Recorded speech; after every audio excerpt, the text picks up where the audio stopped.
예레미야 애가는 슬픔의 노래입니다. 눈물의 노래입니다. 그렇지만 그 애가는 이 슬픔에서 멈추고 있지는 않습니다. 슬픔을 뛰어넘어 기쁨을 노래하고 절망을 넘어 소망을 노래하는 그러한 책입니다. 여러분은 살아가면서 가장 힘든 순간이 어떤 때입니까? 아마도 자신이 잘못해서 어려움을 당하는 아주 절망의 순간일 수도 있겠습니다마는 사실 가장 힘든 것은 뭔가가 잘못되고 왜곡되고 오해하고 모함받아서 억울하게 그 심정이 아주 원통하고 원망이 마음속에 생겨나는 때일 것입니다. 그러한 때 우리는 많이 힘들어하고 어려워합니다. 이 세상에서 종종 의인들이 억울한 일을 당하거나 핍박을 당하고 불의한 자들이 성공을 누리는 것처럼 보일 때가 있습니다. 공평과 정의가 실종되고 불의가 가득한 이 현실 속에서 우리는 하나님의 정의가 과연 존재하는지 의문을 가질 때도 있습니다. 세상은 마치 불의가 승리하고 어려움이 소용없는 것처럼 우리를 조롱하고 흔들어 놓을 때가 많이 있습니다. 그러나 하나님께서 그 모든 것을 보고 계시며 결국에는 반드시 하나님의 방법으로 보응하실 것임을 우리는 확실히 믿어야만 합니다. 우리에게 억울함이 닥치는 일은, 원통함이 닥치는 일은 짧은 시간에 생겨나는 것이 아닙니다. 오랜 시간이 지나면서 각별하게 가까운 사람이나 믿는 사람에게서 우리는 그 원통함과 억울함을 더 경험하게 됩니다. 만약 그렇다면 우리에게 그런 상황이 닥친다면 우리는 어떻게 이겨낼 수가 있겠습니까? 곰곰이 생각해 보면 우리가 그러한 원통하고 억울함을 당할 때 우리가 돌아갈 곳이 있다라는 사실을 분명하게 기억한다면 우리에게는 소망이 생깁니다. 오늘 예레미야도 그렇습니다. 원통하고 억울하고 슬픔과 눈물만이 나는 때입니다. 그렇지만 예레미야에게는 분명한 소망이 있습니다. 오늘 본문을 통해서 그 소망이 무엇인지를 살펴보겠습니다. 예레미야가 애가를 쓸 때는 분명 슬픈 마음으로만 쓴 것이 아니라는 것을 알 수 있습니다. 그것이 기쁨 속에서 누릴 수 있는 슬픔이다. 기쁨 속에서 누릴 수 있는 슬픔. 이 말은 참으로 아이러니컬한 말입니다. 그러한 뜻을 담고 있다는 사실을 알지만 우리는 그것을 분명히 알 수 있습니다. 하나님께서 원하시는 것은 우리가 그 상황을 그냥 단편적으로 받아들이지 않아야 한다는 것입니다. 우리가 힘들고 어려움 속에 있을지라도 하나님께서는 우리를 위해서 준비해 놓으신 것이 있다는 사실을 분명하게 기억하시기를 우리 하나님은 원하십니다. 예레미야가 경험한 것은 예루살렘 성이 무너지는 정도가 아니었습니다. 예레미야서를 읽다가 보면 예레미야 자신이 고난과 고통을 당하고 있는 것을 볼 수 있습니다. 성이 무너지는 것이 아니라 자기가 당하는 아픔과 고통이 처절하다는 것입니다. 오늘 본문은 그 장면 중 하나를 묘사하고 있습니다. 55절부터 7절까지 다시 한번 읽어보겠습니다. 여호와여, 내가 심히 깊은 구덩이에서 주의 이름을 불렀나이다. 주께서 이미 나의 음성을 들으사오니 이제 나의 탄식과 부르짖음에 주의 길을 가리지 마옵소서. 내가 주께 아랫날에 주께서 내게 가까이 하여 이르시되 두려워하지 말라 하셨나이다. 예레미야는 정말 깊고 어두운 구덩이에 갇힌 적이 여러 번 있습니다. 아마 그 상황은 참으로 힘들고 어려웠을 것입니다. 축축히 젖어버린 그 구덩이 속에서 아무런 소망이 없는 듯한 시간을 보내고 있었습니다. 그러한 상황이 되면 아마 우리는 얼마나 힘들까요? 두렵고 떨리는 마음에 요즘 말하는 아주 심각한 트라우마에 빠질지도 모릅니다. 예레미야도 그런 어려움을 겪었습니다. 그렇지만 예레미야는 자신에게 그 탈출구가 있음을 결코 잊지 않았습니다. 그것은 바로 하나님께 부르짖는 것이었습니다. 우리의 삶 속에서도 예레미야를 통해서 받을 수 있는 교훈은 바로 이것입니다. 정말 힘들고 어려운 순간이 찾아올 때마다 우리는 하나님을 향해 가지는 소망을 붙잡고 하나님을 향해 부르짖어야 하는 것입니다. 하나님께서 분명히 새로운 일을 이루실 것이라는 것을 믿음 속에 가지고 살아가야 합니다. 57절에 보니까 예레미야가 간절히 부르짖자 주께서 그에게 가까이 가사 두려워하지 말라라고 격려했다라고 하십니다. 주님께서는 자주자주 두려워하지 말고 염려하지 말고 근심하지 말라는 말을 자주자주 하셨습니다. 예레미야에게 두려워하지 말라라고 말했는데, 그런데 성경 속에 그렇게 자주 나오는 바로 이 두려워하지 말라라는 말은 에가서에서는 오직 이곳 한 곳에서만 나오고 있습니다. 예레미야의 구원 요청에 이렇게 적시 두려워하지 말라라고 주님은 반응하시면서 보여주십니다. 바른 이야기를 하다가 또 필요한 것을 전하다가 큰 어려움을 겪게 된다면 그것만큼 원통하고 억울한 일이 어디에 있겠습니까? 주께서 두려워하지 말라고 하셨는데 주님께서는 그렇다면 이러한 처지에 있는 예레미야를 어떻게 도왔는지 말해주고 있습니다. 58절입니다. 주여 주께서 내 심령의 원통함을 풀어주셨고 내 생명을 속량하셨나이다. 주께서 예레미야 심령의 원통함을 풀어주셨다라고 말씀하십니다. 주께서 억울한 일을 보시고 이 판결을 분명하게 바로잡아 주셨다라는 것을 고백하고 있습니다.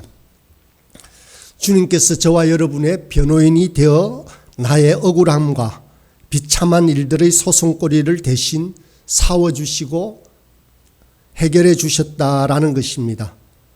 이어서 예레미야는 다시 간구합니다. 그 원통함을 하나님께서 아시니 풀어달라고 고백합니다. 59절에 여호와여 나의 억울함을 보셨사오니 나를 위하여 원통함을 풀어주셔서.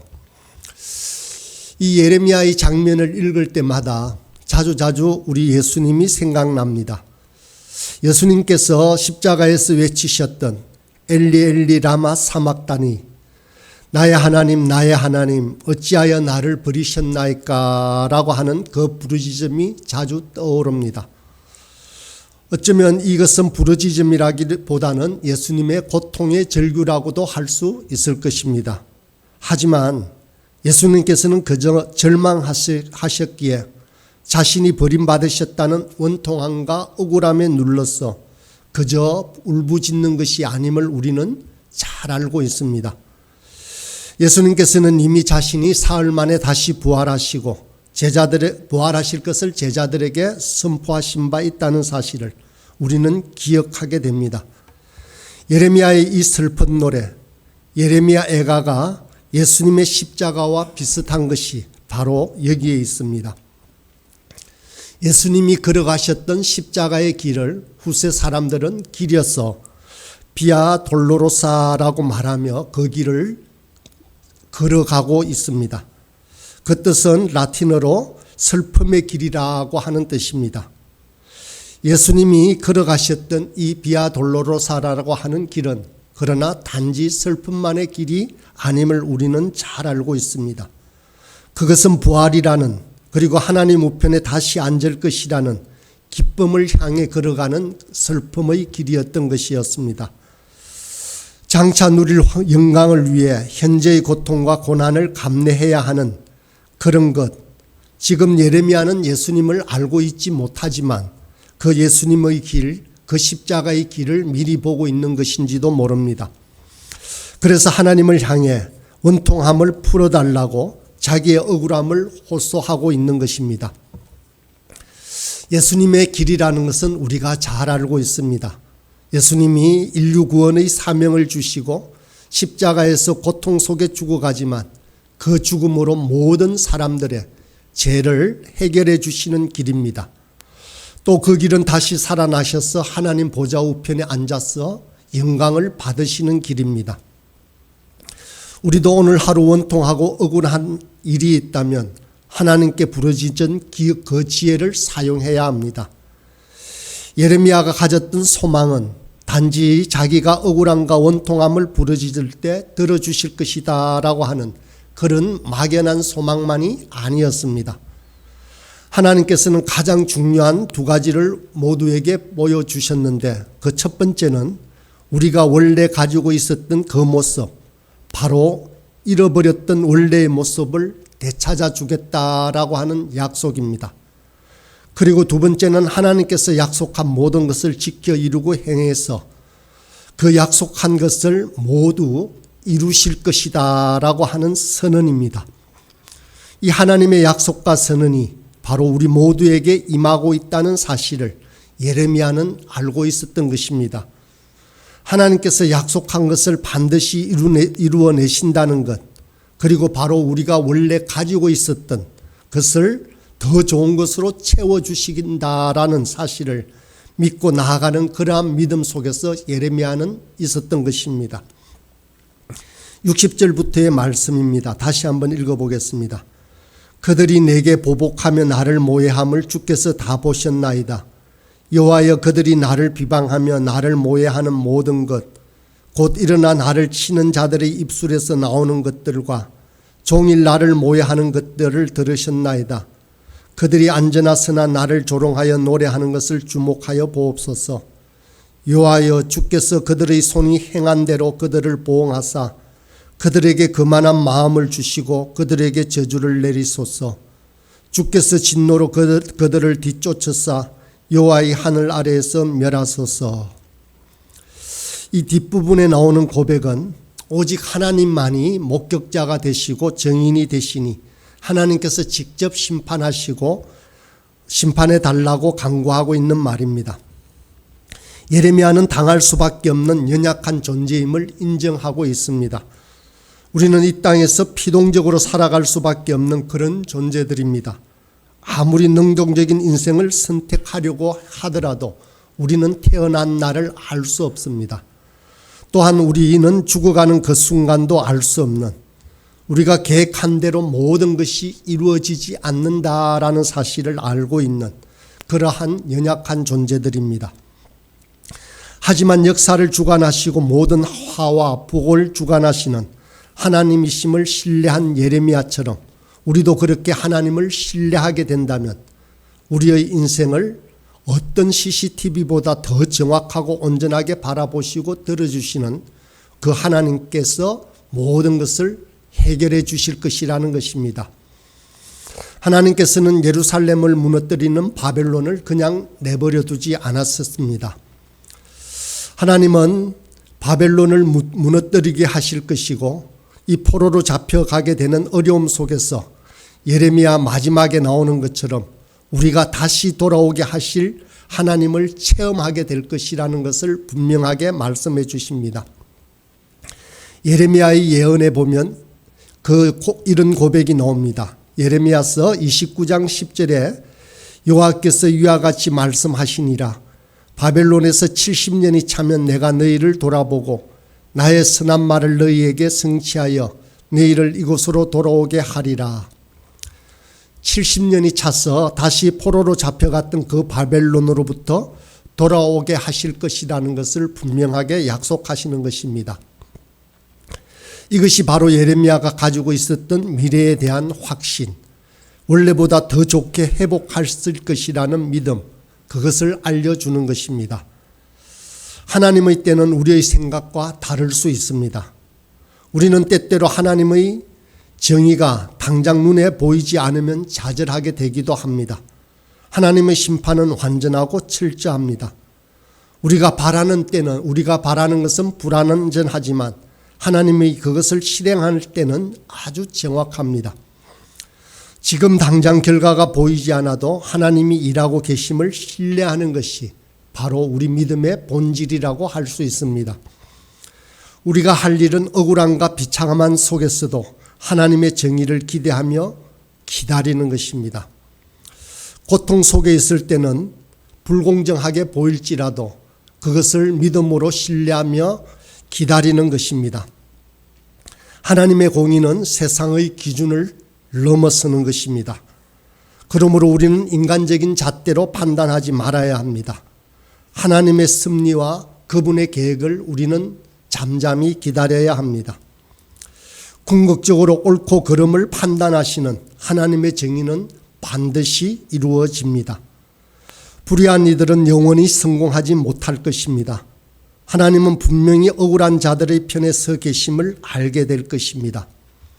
비록 당장 그 섭리와 계획이 우리 눈에 보이지 않더라도 우리는 믿음의 눈으로 바라보아야 합니다. 70년 하나님의 때, 모든 일에는 다 때가 있는 것입니다. 사람의 때가 아니라 역사를 주관하시고 섭리하시는 바로 그 하나님의 때를 기다려야 합니다. 만약에라도 저와 여러분이 현재 어떤 고통과 고난이나 암울한 상황에 놓여 있으면 잠잠히 기다려야 하는 것입니다. 우리도 이 예레미야의 고백을 들으며 하나님께서 이루실 그 약속의 희망을 가지고 오늘 하루 새 힘을 얻게 되길 간절히 소망합니다. 하나님의 힘을 또 하늘의 능력을 우리에게 부어 주십시오라고 기도하고 그 기쁨을 누리는 하루가 되길 간절히 소원합니다.